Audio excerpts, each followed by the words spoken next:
Baiklah, perkenalkan nama saya Hesron Pardedi dengan NIM 1A1118099 kelas F03 dengan dosen pengampu Ibu Rika Puspitasari Pamin, ekspert FSI IPM. Di sini saya akan membuat video singkat tentang tiga jurnal elektronik gereja. Jurnal yang pertama berjudul Keberadaan Jamur Mycorrhiza albucurat atau JMA pada beberapa jenis akar tanaman. Di mana latar belakang jurnal tersebut menceritakan bahwa mycorrhiza merupakan suatu bentuk simbiosis mutualisme antara tanaman dengan jamur yang mengkoloni jaringan korteks akar selama periode pertumbuhan tanaman. Hubungan simbiotik antara jamur mycorrhiza dan akar tanaman memberikan keuntungan kepada tanaman inang. Jamur memperoleh karbohidrat dan energi dari tanaman, sedangkan tanaman mendapatkan unsur hara yang dibutuhkan untuk pertumbuhan. Jamur mycorrhiza adalah salah satu jamur yang hidup di dalam tanah yang selalu berasosiasi dengan tanaman tingkat tinggi, dan keduanya saling memberikan keuntungan. Jamur mycorrhiza dapat bersimbiosis dengan sebagian besar 97% pada famili tanaman seperti tanaman pangan, hortikultura, kehutanan, perkebunan, dan tanaman pangan lainnya. Jadi mycorrhiza ini sangat menguntungkan bagi tanaman, dan juga tanaman menguntungkan bagi si jamur mycorrhiza ini. Dia bisa memberikan keuntungan kepada inang, dan jamur mycorrhiza ini juga memperoleh karbohidrat dan energi dari tanaman inang tersebut. Beberapa tipe kerja sama mycorrhiza telah ditemukan oleh beberapa kelompok jamur dengan tanaman inang yang berbeda. Tipe yang paling banyak ditemukan di alam adalah asosiasi perakaran tanaman dengan jamur mycorrhiza arbuscula. Keberadaan JMA bisa diketahui melalui eksplorasi di berbagai ekosistem. Hasilnya dapat diketahui jenis-jenis JMA yang dominan dan distribusinya. JMA dapat dikembangkan sebagai agen hayati, diperoleh isolat JMA yang efektif. Sampai saat ini sudah ada lebih dari 170 spesies JMA yang dicatat dan dideskripsikan. Populasi dan komposisi JMA yang beragam selain dipengaruhi oleh faktor lingkungan seperti suhu, pH tanah, kelembaban tanah, kandungan fosfor dan nitrogen, serta konsentrasi logam berat, juga dipengaruhi oleh karakteristik jenis tanaman. Jadi selain tadi pada jamur itu dipengaruhi oleh alam, jamur juga mempengaruhi jenis karakteristik tanaman. Jadi jika tanamannya tidak memberikan jamur itu keuntungan, maka jamur tersebut pun tidak akan memberikan tanaman inang suatu keuntungan, di mana mereka harus saling dalam bentuk simbiosis mutualisme. Jadi beda tanaman, beda juga bentuk simbiosisnya. Metode penelitian di mana bahan yang digunakan dalam percobaan ini adalah berbagai akar tanaman, cabai, melon, jagung, pepaya, hirsa, salak, bambu, terong, dan tomat. Aquades, larutan FA, larutan KOH 10%, larutan H2O2 10%, larutan HC 2%. Selanjutnya dilakukan perendaman akar yang menggunakan larutan KOH 10% selama 24 jam. Air rendaman dibuang dalam akar dicuci sampai bersih. Tahap selanjutnya adalah perendaman akar dengan larutan H2O2 panas selama 24 jam dan kemudian akar dicuci sampai bersih. Pengamatan mikroskopis struktur mycorrhiza pada akar tanaman, di mana pengamatan ini dilakukan memotong akar 1 meter dan diletakkan berjejer pada objek kelas. potongan akar dan masing-masing diamati satu persatu untuk setiap sudut pandang. Isolasi mikorrhiza pada sampel akar, di mana teknik yang digunakan adalah teknik pewarnaan akar dengan cara penyucian akar halus segar dari sampel tanah akar, kemudian dimasukkan ke dalam larutan FAA selama 24 jam. Ini adalah metode penelitian pada jurnal yang pertama ini.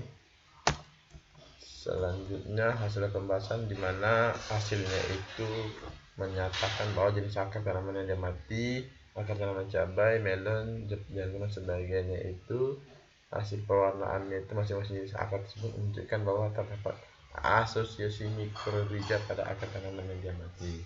Yang dimaksud akar tanaman bermikorrhiza akan menghasilkan hifa internal, hifa eksternal, dan spora. Hifa eksternal ditemukan pada akar tanaman cabai, melon, pepaya, dan lain sebagainya. Sedangkan dan infeksi mikorrhiza albuquerque ini akar tanaman dipengaruhi oleh faktor lingkungan yang tadi ya, ada pH, suhu, kelembapan, tanaman inang, dan mikroorganisme tanah. Hifa eksternal JMA mampu meningkatkan penyerapan ion fosfat terlarut dan P anorganik dan organik. Jadi hasil pembahasan ini bahwa jenis-jenis tanaman cabai, melon ini dipengaruhi oleh faktor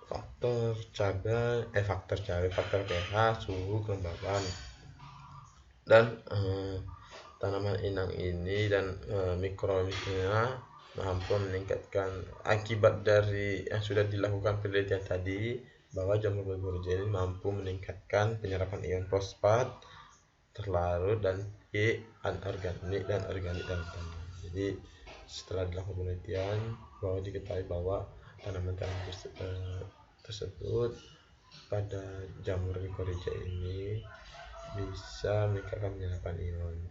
Semakin tinggi presentasi infeksi JMA, maka pertumbuhan tanaman semakin baik. Berdasarkan struktur tumbuh dan cara menginfeksi akar, jamur mikorrhiza dikelompokkan menjadi dua, yaitu ektomikorrhiza dan endomikorrhiza. Jenis jamur yang jaringan hifanya masuk ke dalam sel konteks membentuk struktur khas bentuk oval bercabang termasuk endo, sedangkan disebut dengan jamur mikorrhiza albuquerque atau Mikorrhiza vesicularis.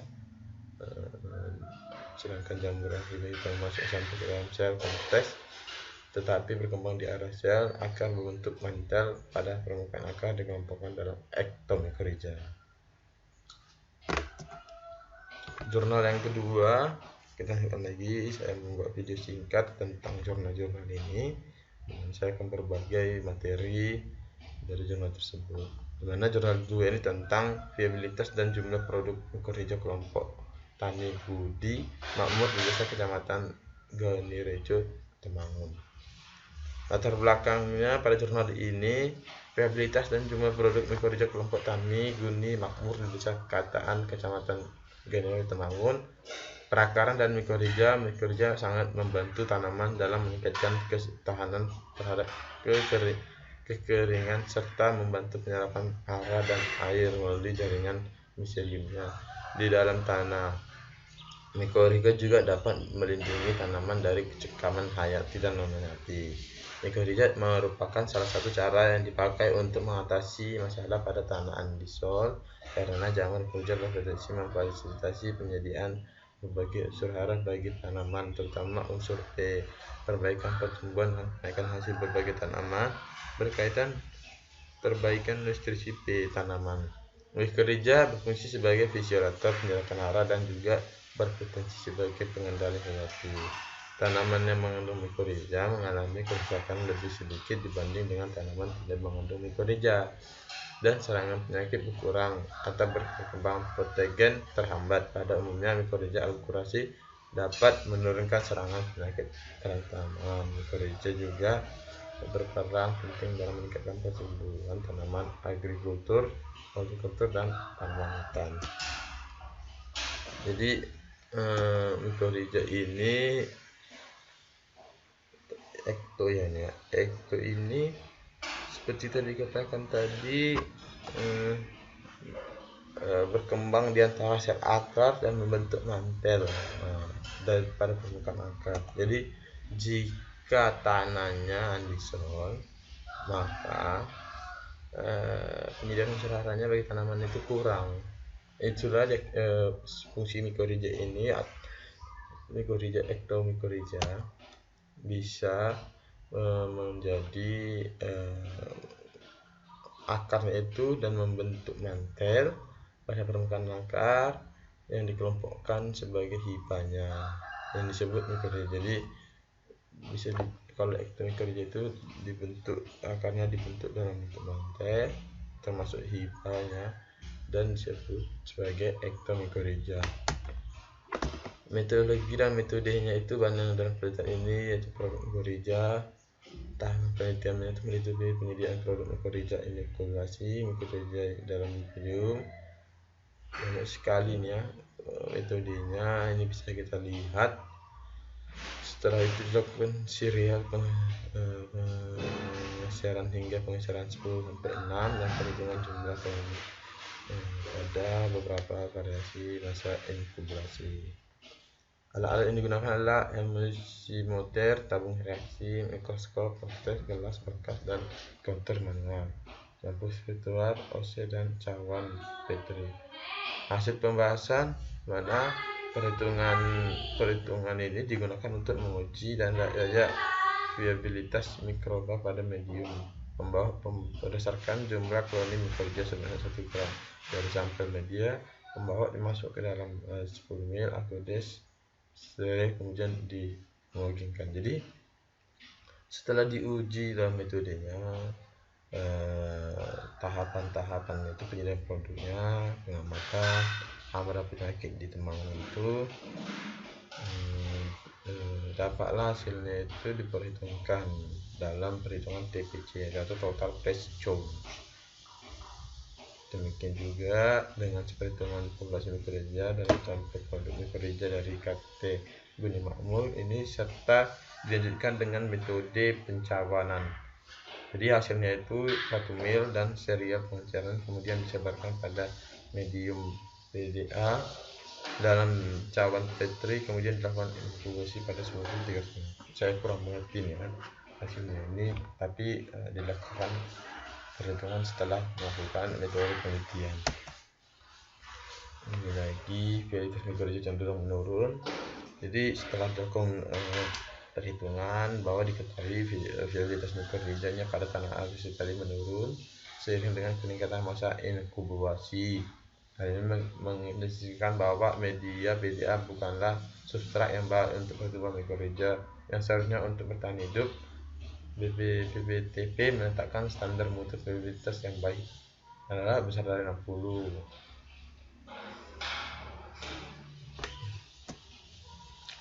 Selanjutnya jurnal yang ketiga tentang penggunaan mikorrhiza arbulasi untuk meningkatkan pertumbuhan tanaman jagung pada tanah tercemar merkuri. Latar belakangnya, alih fungsi lahan areal pertanian menjadi kawasan industri merupakan awal terjadi pencemaran lingkungan. Pencemaran lingkungan pertanian menyebabkan menurunnya kualitas dan kuantitas produk pertanian. Limbah industri yang belum mempunyai tempat pengolahan limbah merupakan penyebab kerusakan sumber daya lahan pertanian. Salah satu jenis menjadi permasalahan buat tanaman jagung yaitu berupa lahan tercemar limbah yang mengandung merkuri yang dibuang di lahan pertanian sehingga mencemari lahan pertanian yang akan ditanami jagung. Menurut Setiadi, penggunaan mikorrhiza telah terbukti mampu meningkatkan pertumbuhan tanaman hutan pada lahan bekas pertambangan maupun lahan kritis secara signifikan. Teknologi mikorrhiza ini dengan remediasi lahan bekas pertambangan meningkatkan serapan hara dan tanaman. Jamur mikorrhiza dapat membantu pertumbuhan dan meningkatkan produktivitas dan kualitas tanaman, terutama tanaman yang ditanam pada lahan yang kurang subur.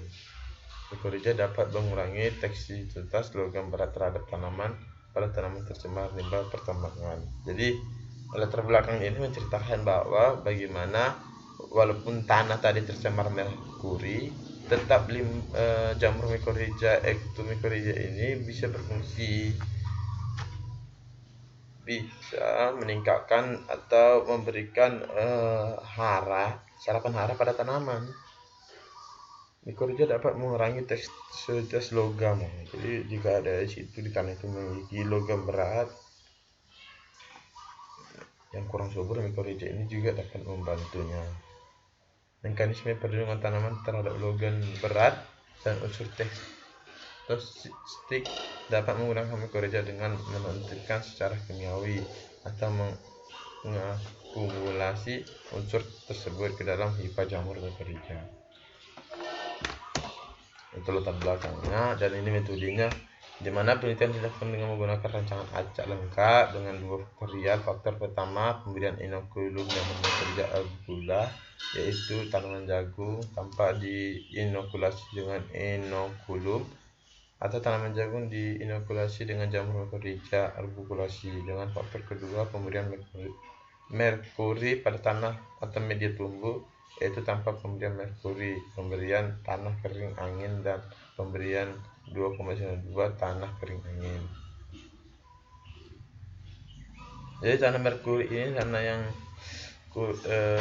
yang mengalami dehidrasi, yang memiliki logam-logam dan kurang subur.